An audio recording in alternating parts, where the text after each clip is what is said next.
Okay, right, everyone. So what we'll do is I'll just do a brief recap then of what we did last week.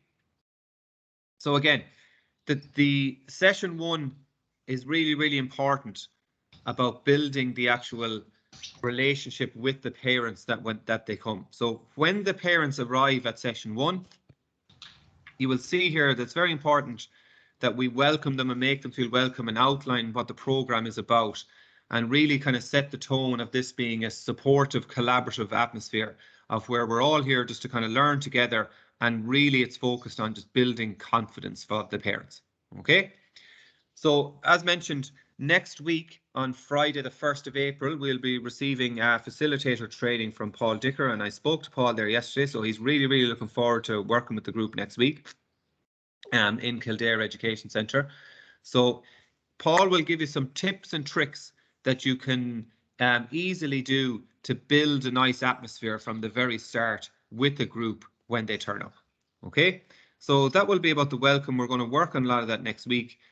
And Paul will even give you little tips. So when you're giving introductions to people, you know, what do you say? What do you do? What's a good way of doing that? Like there are little, you know, as opposed to even going into a game, but there's just a way that little small tips that can help build a nice, warm, welcoming atmosphere, because this is really, really crucial to the success of the program. And then with the ways of working. So Paul will really talk to you about that. This is, again, really important.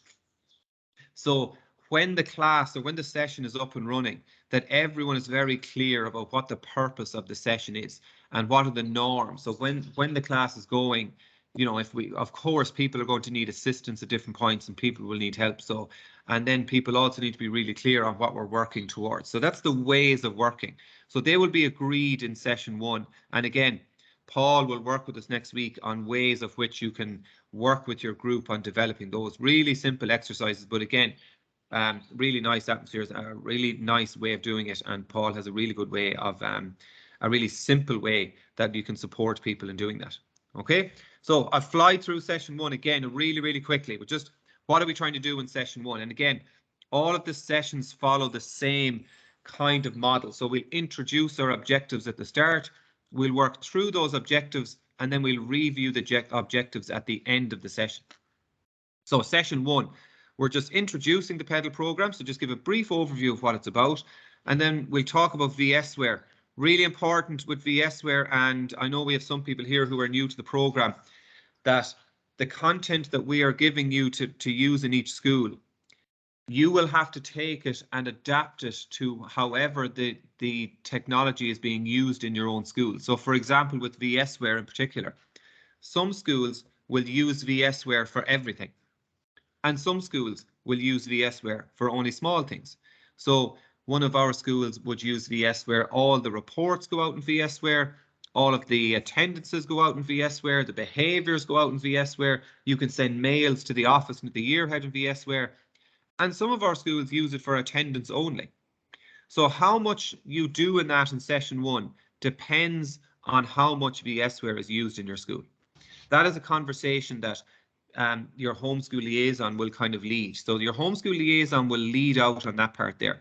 Also, it was mentioned last week, which is a really good point, that our students and our parents who are in front of us, so that the audience we are looking for this phase 2 of the PEDL program are the parents of incoming first-year students. So they will not have a VSware account, or they may not have a VSware account at this point. So we've had a conversation about can we look at getting a dummy account that someone can use. So that will again be led by your homeschool liaison. So we want to show them what VSware is. You as a parent mightn't be comfortable, obviously, sharing your own VSware information with everything. So that will really depend on how you work on it locally, okay? But I suppose it's an objective, though, that parents know what VSware is and how it's used. And then we also want them to introduce and use Microsoft Teams. So session 1, really important because it sets the tone for what's happening for the rest of the following sessions. And if we nail session 1, then all of the other ones will work really, really well. So what will happen there, again, just really, really quick recap. We give them an overview of what the PEDL program is. Okay, so the program to enhance digital literacy. we're supporting parents learn digital skills and so on. Okay, what we're going to learn, you're going to look at Microsoft 365, how it works. You're going to look at VSware. You're going to look at the sort of pathways, which we talk about later. This is what the 5-week program looks like. And even then, I'm just, as I'm editing the content for phase 2, I have it down as post-school pathways. That might even change to just pathways. So that's why I'm saying that the PowerPoint that you've got is still provision at this point. It's just to kind of help you. Okay, we go through VSware. I spoke about that. And then this part here, so it's important. So when the parents come in, it is only at this point then that they will access the device. Your homeschool liaison officer will have set up a test account for every attendant or every participant.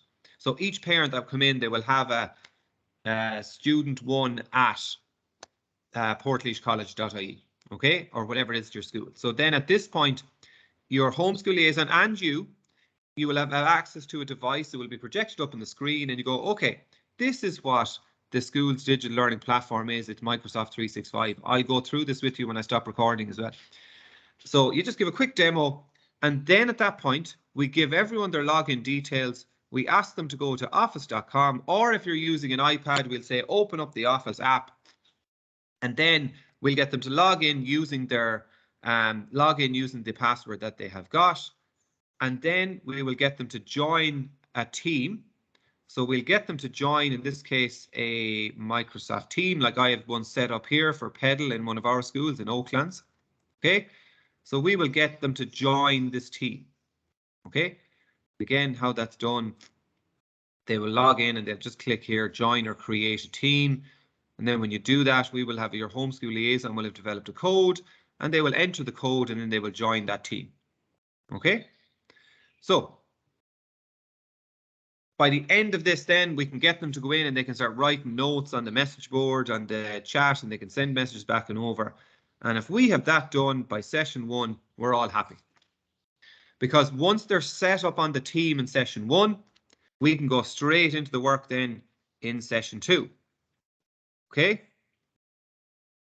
So we look here at our learning objectives in session 2. We're looking at Outlook, we're looking at OneDrive. Okay?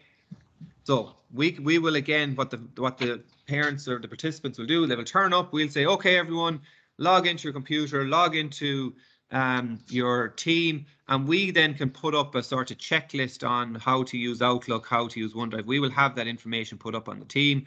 Your homeschool liaison, I should say, will do that in advance, and then we will work through the content with the parents when they come in. We will give them a demo on how to use Microsoft Outlook, because again, it's very simple, but just it's little things. We've got a bit of, and I say in the notes, which I'll be sending on to you again, we have a sort of checklist on how to do things. You know, using the subject line, CCing another person, attaching a file, and this one here, really important, scheduling an email to send at a later time. So instead of sending the email to whoever you're sending to at 10 o'clock, how do you do it to send it like at 8 o'clock the next morning, even though you might be writing at 10 o'clock? So we work through that with everyone. This is just a little simple activity where you just discuss, okay, that's a bad email, why, and so on. All the notes are there for you. This is a good email, why. And still, we as teachers, you know, we're receiving, and maybe you in your capacity in work or personal life, we all receive emails. Like you see in this one, they've got a subject. So like we get them from kids all the time. We're in the subject bar here. The whole email is written inside there in the subject bar. So I'm sure we get them. So it's about like just kind of etiquette around sending in emails. Then we get them to do an activity. Again, the content here that's important for your homeschool liaison, they will adjust this content to suit the emails that you will have set up in your school. Okay, so that's a simple activity we get people to do. When I was doing this with phase 1, what we actually did there and sending for the teacher, we just got people actually, we just changed this, that when the two parents were sitting beside each other, they just sent each other an email.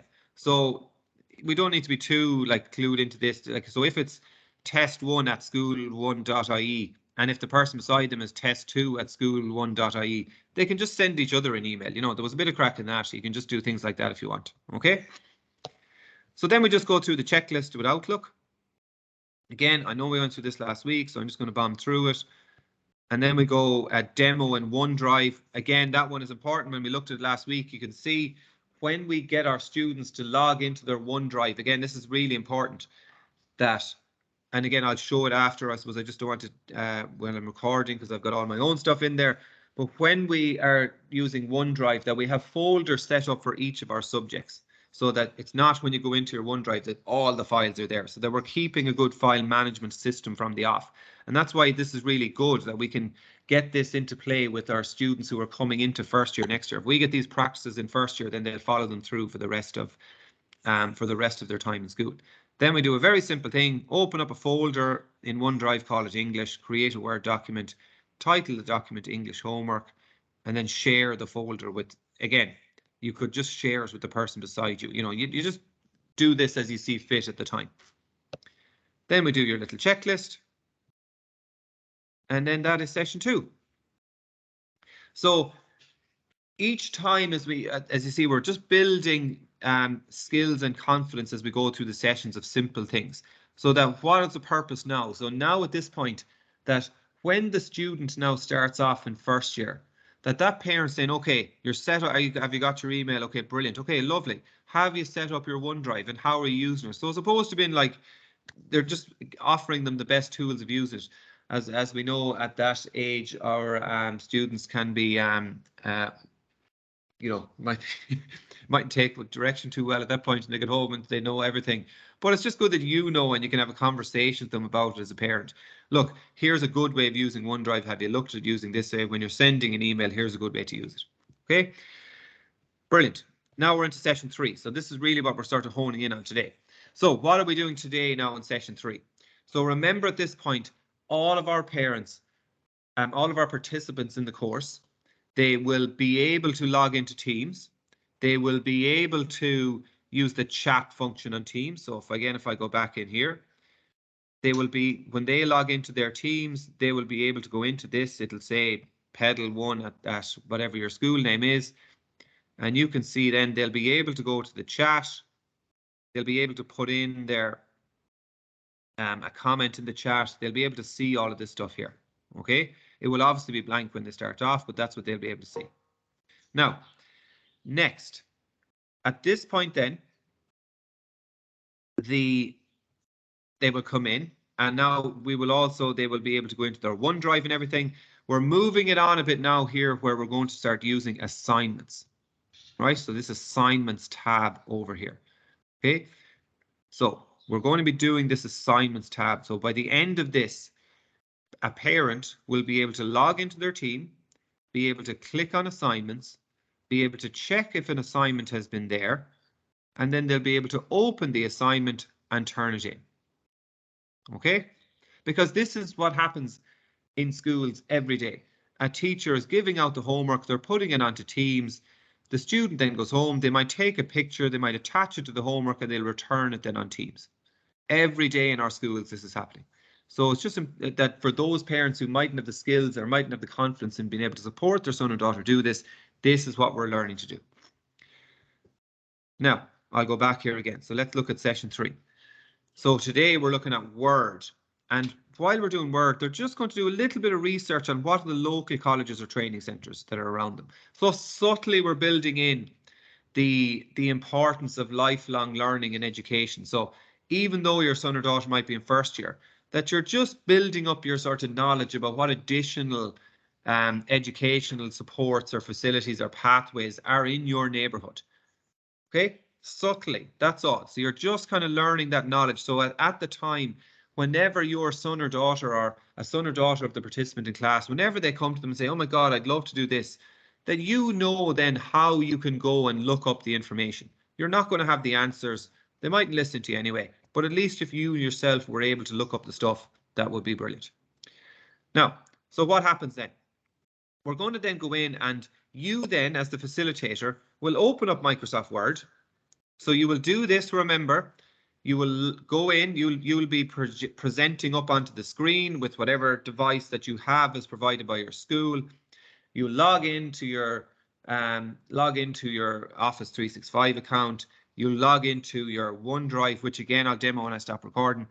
You then open up a new Word document, and you can just start typing away and show people how to do these things here. Okay. So how do you do these things here?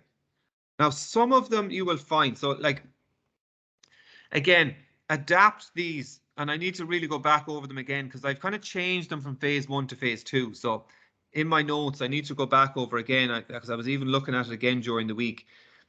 The things that you show them, decide yourself what you think is important. So I think it's important that everyone can insert an image. You can change the space between lines. You can do the font size, color, bullet points, numbers. All of that stuff these are critical. Now, voice typing. That depends on the device that you have in front of you. So not every device you have, you will be able to do voice typing. So if you don't have the device or if you don't have the software that can do that, then you just don't do it. Okay. Hyperlinks. So again, what is a hyperlink? So hyperlink is when you click on something that it brings you to the website. We'll be showing you a lot of this next week. So just with the hyperlink, maybe or maybe not, you might decide that's important or not. It worked well in phase 1 because when our students are writing homework and they would say, I went to, you're writing homework, a first year student, about a trip that they went to Dublin Castle. And they might say, yesterday we went on our trip to Dublin Castle. And then you can have a hyperlink or a link to where it says Dublin Castle that the teacher can click on it and it brings you to Dublin Castle. So it'll just a link directly onto the website of Dublin Castle. So you will know when you're reading articles online now, newspaper articles or anything, that they're littered. Hyperlinks are everywhere in the articles that anything you're reading online. So it's just about building that skills to do so. And numbering your pages, maybe at first years might look, these are just decide yourself, okay, if you think this is important. So then what happens then? So at this point you have demoed, right? So you've demoed, this is how you do Word, and you've gone through the different notes that are relevant to the checklist then, okay? Now, next, we will then say to the participants, okay, on screen you will see an activity. Now, this slide isn't really that important because, excuse me, what will happen is, well, you can put up this slide, but then you're going to say, okay, everyone, open up your Microsoft team. So then they will log into their computer, they will open up their team, okay? Now I'm logged into this as a teacher, so this is me as a teacher, I can see what everyone is doing. But when they log into their team, okay, they log into their team, excuse me, and then they will click here on assignments. So this is what they see when they log in, they'll see all the chat, and then there'll be a notice that will say up here, new assignment. So they will then click on assignments. Your homeschool liaison officer or digital learning leader in your school, you will not have to do any of this. They will have set up the assignment in advance. So they will have set up the assignment. They will have put it in there. You will not need to do any of this. So your homeschool liaison officer sets up the assignment, and then the parent will log in here to assignments and they'll say, oh, there's my Word assignment. They will click on it, they will open it, and they will be able then to do the instructions will there be for the assignment will be there. So again, that's just important that this is just me as a teacher, what I can see. I think I have one here as a student somewhere, maybe here. No. Oh, could be. Okay, so not to worry. I will again look at that in a second here now. Let me see. No, I'm a teacher in the mall. No problem. So when the parent logs in, they will just follow the assignment, complete the assignment to where they have these 3 questions. They will put them in, and that's it. They then return it, press submit, and that's their assignment done. Okay. What we're asking them to do in the assignment, or the suggested activity, is name 3 local 3rd level colleges, find out 3 facts about one of them, include a picture of one 3rd level college or further ed, and include a hyperlink to a local 3rd level college or further ed website. So that's what we've asked them to do. Okay. Now, what we found worked really well here with phase 1 is that when we asked people to do this, we left this up on screen, okay? So we would put this up on screen, and then the participants would go back to their OneDrive, open up a document, a new Word document, and they would start completing all of this here themselves. Okay? And then they would go to the assignment, attach that document, and return it to the teacher. So that's what we found worked out really well, because you can do it two ways. You can send them a template and you can complete it, or you can start one as new. So what we found worked out really well is that people went into their drive, they started a new Word document themselves, they completed these tasks, and then they attached that to the assignment and returned it. Okay? Now, so they've done all that, and then we just check with everyone. Okay, everyone, just double check, can you do all of these things here? We put them up on screen. Again, you can take out the things you don't need, you don't want in there. So if it's like voice typing as a non-runner, you can show it. Now, I was reluctant to kind of take it out because I found that you can be talking to the parents and, oops, you can be talking to the parents and they will have a different device at home as to what they will be using there on the day. So they will have a different device. So some of those devices might have voice typing. So like they could be using an iPad at home and they have all the voice typing information is there. Okay.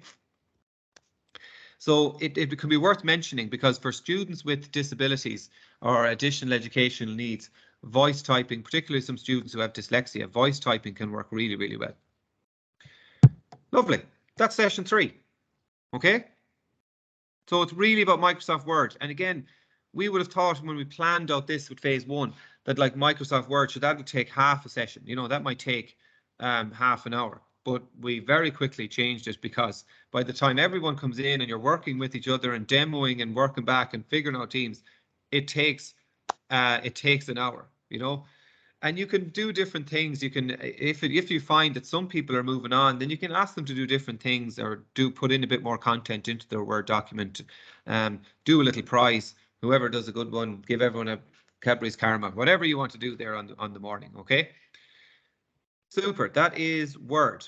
Again, sorry, just for those of us who weren't with us last week, the ideal time we find is that the session would be from an hour 15 minutes to an hour 30. Okay. So we planned for an hour in phase 1, but just didn't work. So an hour 15 to an hour 30 is the best time. Lovely. Now we're into session 4. So what do we do in session 4?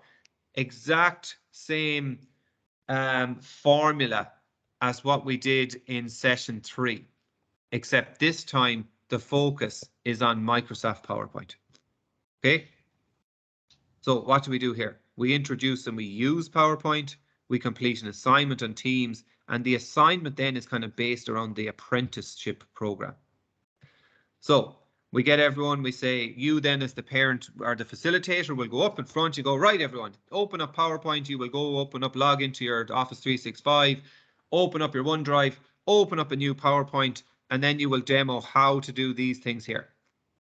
Okay, create, add slide, format text, insert images, embed video, and again, all of how to do that is on the Padlet here. So when you come over to the PowerPoint, all of that stuff is over there. Okay. Right. Same format again then. I suppose that's why I spent a little bit more time in session 3. At this point then, we will say to the parents, okay, everyone, now we're going to do a little assignment, much like your students would do in school. So on the board, you will see the PowerPoint activity. So what we would like you to do is you now log into your Office 365, log into your OneDrive, open up your English folder, open up a new presentation, and we would like you to come to make a presentation that includes these things here.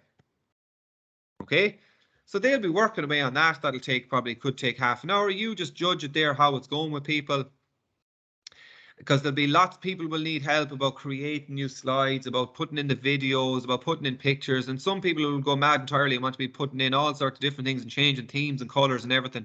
That's all a bit of crack. It's all part of it. You can absolutely let people go wild in a controlled manner, of course. And then they will make their PowerPoint, and then you will say, okay, everyone, open up your Teams. You will see there's an assignment there. Attach the PowerPoint you completed to the assignment and return it to your teacher. and then the homeschool liaison will get that in and they will see how many have turned it in and whatnot. Okay? Then you just go, right, everyone, we're coming up to the end of class. Here's our checklist. Let's go through all of these. Can you do these activities here? Can you create a presentation? Can you add a slide? Can you do this? Can you change the theme, image, video, hyperlink, share the presentation with others? Okay, and that is session 4. Done. And then we come into session 5, which is a little bit different. So just bear in mind now at this point, after these 4 sessions that are done, that what now has that parent learned? So they've learned how a student, or they've experienced what it's like to be a student in your school using the digital tools that your schools use. So they now know, well, when they know how to join a team, because when that first year student starts in August of this year, every teacher is going to be, okay, lads, here's the code for your class, join the code. So that kind of is going to be happening the first week.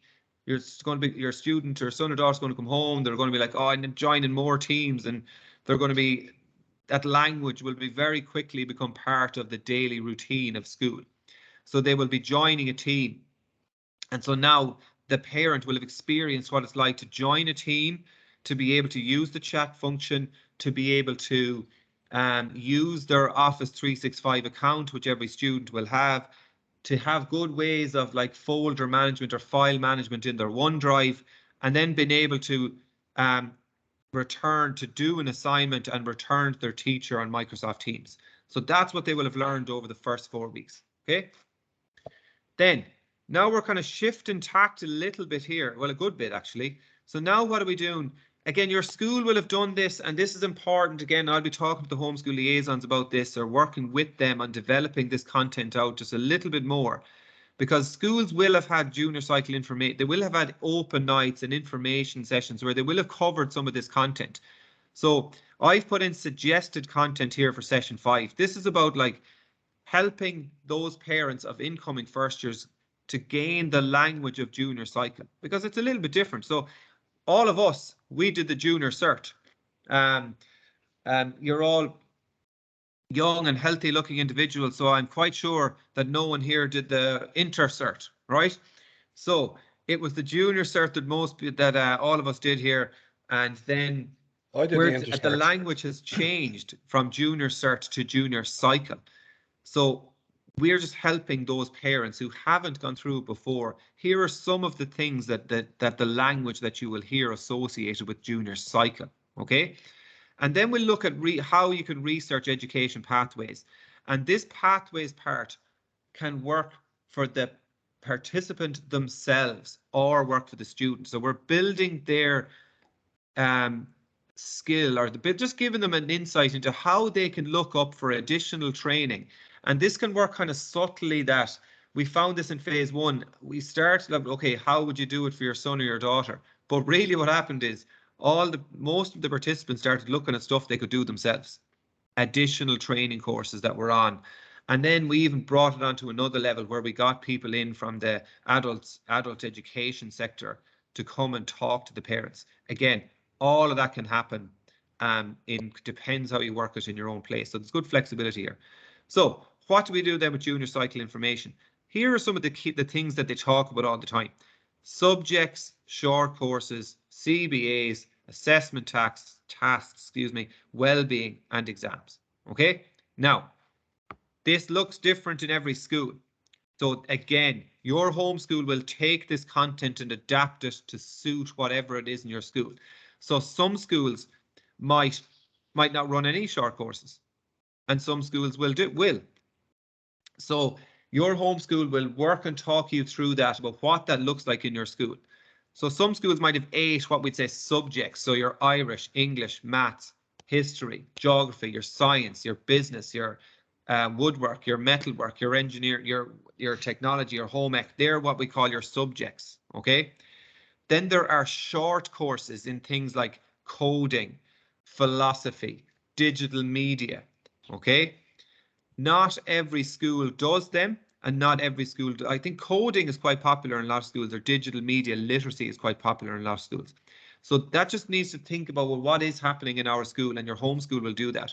So then we'll know, we'll be able to talk to and bear in mind, they will have made a subject choice at this point. So they would probably know the sort of language here, but it's just to help them. A subject has an exam, a short course doesn't. Okay? Probably the fundamental, there are two differences really, but subjects will have exams, short courses don't. CBAs are classroom-based assessments. So they're little projects you do in school time, and you will do 2 for your subjects, you will do 1 for a short course. Okay? So and it's all done in class time. CBA is classroom assessment. Again, all of that, everybody, is down here for you. The little things, you're not meant to be the expert in this. Your homeschool liaison will be with you, and they will field any questions that come up here at this point. Okay, you are not meant to be the expert in this. I've just put some little tips in there for you down at the bottom. Okay, assessment tasks. On the second classroom-based assessment that a student does, they write a reflective, and there's a template that's given out. They write a little bit about how they learned and what they learned in their CBA2. That's an assessment task. It's worth 10% of the overall for the subject, and it's marked by the exams. Well-being in effect is SPHE, CSPE, PE. Those 3 courses really are part of well-being. Other schools will have well-being on the timetable, which is might be a class, and in that class they might be doing things like guidance. They might be doing things like, they could do different short courses, like loads of people are really creative around that. But again, your home school will dictate or determine what should be said at that point. And then exams, because of course we think junior cert, it's just changed, everyone. So as you know, so like junior cert, it was all geared up for 3 weeks with these big heavy exams. There is less exams to be completed with junior cycle. Your subjects will have exams, but in some cases it's just 1. Most of them are at common level, with the exception of Irish, English and Maths. So Irish, English and Maths are higher in ordinary level. Everything else is common level. Like, that's a huge change. Okay, so everything is a common level except for Irish, English and Maths. Right, so that's a big thing with the exams. And then I have put this in over here, this junior cycle parent information sheet, which again is just for yourselves, just to have a read through it. Again, you don't need to be the expert on it, just to kind of help you gain a little bit knowledge yourselves, okay? But again, you don't need to be the expert on it, because your homeschool will field any questions that comes at that point. Right, then this worked really well in phase 1 now. So we're moving away now from language junior cycle, and we say, right, everyone, we're going to introduce you to this website called Careers Portal. And this is really good at supporting where you as a parent can gain some knowledge about the pathways. So think of the pathways that a student experiences. So the pathways mean, so they move from different points in their education. So they'll move from, there's Paul saying, look at that spelling error again, and he's right. So students will move from junior cycle to senior cycle, so they'll need to make choices at that time. So what subjects will I do? What's the difference between transition year and established leaving cert and leaving cert applied? And then they'll move into the senior cycle, as that's called, and they'll move then post school. So they'll have loads of options they can do post school. So this website's really good as a sort of hub with all the information that they can do. So what we're going to do is we're just going to say, right, everyone, here's the Careers Portal website. Open up careersportal.ie. And then what we'll do is we'll say, right, everyone, now log on to Careers Portal, excuse me. And when you go into Careers Portal, we're going to ask you to join. Okay, so then we'll get everyone to join. Okay, so then they'll sign up. The good thing with this is, you know, when you sign up some websites, they kind of go, oh, we're going to send you a link now to your email, and then you have to click on the link and set your passwords and yada, yada, yada. This is really simple. You just when you set it up, once you've pressed create new account, you're straight into your account. Okay. A question often comes up, which one of these do you choose? So look, you can do the same things with everyone, right? So I suppose if a parent is setting it up, because that's what you're setting it up for yourselves, you know, like stick it in as adult learner, right? Or job seeker. You can still access the same material, but like you can just click on that one there yourself. Okay. Now, when they then join it, okay, maybe I should just go here and log in myself. Okay, so they will have they'll have logged in at this point, they'll have registered. Now, we found this in, you kind of judge this yourself. I think what the best thing for you to do as a whenever you're finished, would be to do this process yourself. Sign up for a careers portal account. Okay, so you will need to experience it before you talk to them. And we had meetings with careers portal, and they were like, look, the best thing you need to do is get everyone to do this interest profiler. Takes around 10 minutes or so, right? But maybe you might find it might take a little bit longer or a little bit less, right? But it's worth you doing this yourself. So we're recommending that when they set up their account, allow them time to take this profiling. Okay. Now judge that yourself, everyone, right? So but I think it's best you experience it yourself. So then we get them to take the profiler, and what that does at the end, then it says, oh, it gives you different things that you're interested in. Okay. And then when you have that completed, it will be on your home or your career file here. So it'll be up here. Okay. And then so that'll be the first thing they'll do. Go back to the PowerPoint now, and I'll show you where we go to next. So they'll have done the interest profiler, and now we're going to show them how to use the search bar. And at this point now, you will find that everyone will start going off in different directions, and they'll start looking up stuff for their son or daughter, but they'll really then go looking up stuff for themselves, which is absolutely perfect, and that's a good thing. Okay. So you kind of just give people time to go to the search bar. So what you do is you go back here to home, and you go to home, and I'm going to be finishing up here now very shortly because I'm conscious I've just been talking here for half an hour. So when you get to the home page, you can see courses, careers, apprenticeships, career sectors. So let's think of it now in terms of what does a student do. So in the notes there, I said you can do it this way, right? So let's look up a course, okay? Or you can look up a career. So mess around with both, I would recommend yourselves, right? But let's look up a career. Let's just put in nurse. Okay, and we'll press search now. And this will bring up then the careers, the different types of nurses, different things that you can do. Okay, and you can then click here on, oh, what's a general nurse? Oh yeah, let me click on that, and it gives you loads of information then about the course. Now, really important at this point that you're logged into your account, okay? Because what you can do is you can then favorite. So if I go back, I'll do that in a second, but you can favorite the course. So then you can see here there's loads of videos about people who are doing that actual job, gives you different careers, and then it gives you courses that you can do, okay? So if I want to do that, I can do like nursing, mental health nursing, and so on. But I think the best way I find it in this, you read about the career, and there's loads of links here for different people, okay? So I think then when you find you can favorite it. So I'll just show you here now for a second. And so I put in that, and I go, oh, I want to be a midwife. Okay, wouldn't that be lovely? That's what I've always wanted to do, etc. You might think that as a student, and you can add to your favorites. Okay, so I can save that, and then when I go back to my career file here, you will then see it will be down here in your favorites. Okay, so it's saved here in my career library. Okay, now I'll do one other thing then. Let's go back to the home page again. And now I'm sitting there and I think, do you know what? Now, Johnny came home to me yesterday and he said he wants to be a teacher. Okay. So I'm going to put in here. Now this time I'm looking at courses and I'm like, but I wonder where he can do teaching or what he can do. So I'm going to put in teacher. Can be a bit finicky here sometimes now. You might have to put in teaching. Okay. But I've just put in courses here now. And look at all the courses come up and they can do. So there's loads, right? But he wants to be a PE teacher. So brilliant. This is me. So now that's the one I want. Again, there's your star. So you can star that and it'll save to your favorites. And you can then go in and just look at it. And you can go through it that way. Okay. Now, we'll talk to your homeschools about this because there's again, you don't need to be an expert in this, but the levels are kind of important there. And I think I might need to add some content on that, which I might be able to present to you next week. But at this point, that's the kind of thrust of session 3 then. We're just showing them how they can use the website without becoming an expert in it, right?